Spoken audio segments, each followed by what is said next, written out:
Hi guys, I'm here with Victor Leong, owner of Fook in Melbourne. We've known Victor for a number of years, been a chef at restaurants such as Mark in Sydney, Surrey Hills under Mark Best. Victor, thank you for joining us on the show. No, thanks for having me. It's a privilege having you. I've been wanting to interview you for a while and talk to you about your success and the things that brought you to owning such a wonderful restaurant as Fook. So tell us a bit about that firstly. So yeah, growing up, I grew up in quite a large household. My mother was a very, very good cook. So I think that early on, that was it grew a passion of food for me. So I decided to pursue that as a career, and an opportunity for me to open Fook came up in Melbourne, and I just went for it. So here I am. What is it that really made you then step out and open up your own restaurant? Well, being a chef, long hours, high stress, and yeah, just you make a lot of sacrifices, in terms of just career and, social and families type things. So I thought, well, if I'm going to work so hard for someone else, I might as well do this for myself if I'm going to do this for a long time. So also, with the passion of food, it's kind of goes, hand in hand. So yeah, I went for it.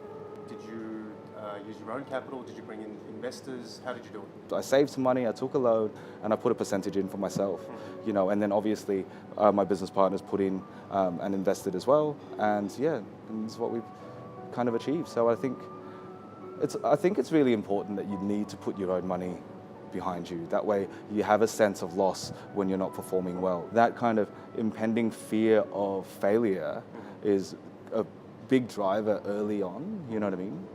What is the end goal for Victor Leong? I think at the end I want to, give people opportunities, and I think that was the biggest thing that I can take away from starting my own business is, a lot of the most fulfilling parts of it is seeing people achieve things that they couldn't see in themselves, and for you to facilitate that via resources, education, sometimes investment, and sometimes they fail, sometimes it doesn't work out, but it's fulfilling for me, and that's I think if I can be in a financial position and a time position to do this in almost a full-time basis, I think that's the end for me.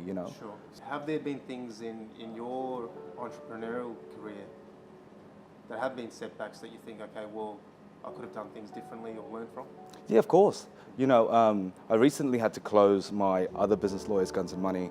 I threw it out there as a concept and as a test and went, okay, let's see, what we can do with this, and there was heaps of options. I could have refinanced and kept operating, I could have closed it and then kind of thought about the concept and reopened it, which is basically what I'm thinking about doing.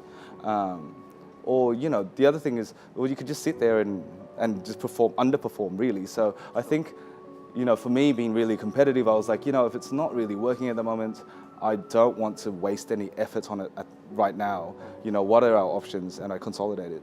What is success to you as an entrepreneur?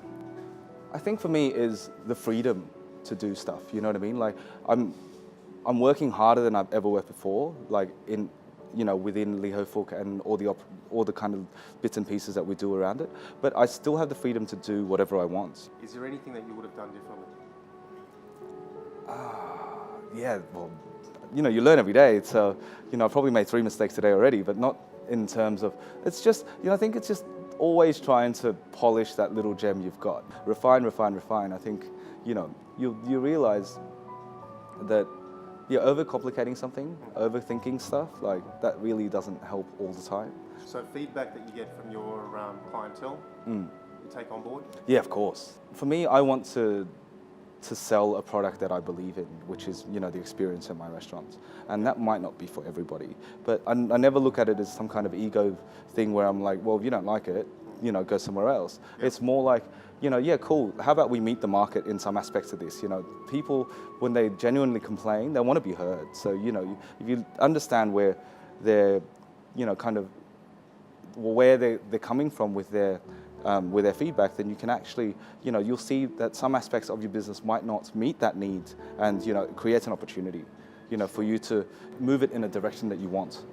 Well, guys, that's Victor Leong joining us on the show.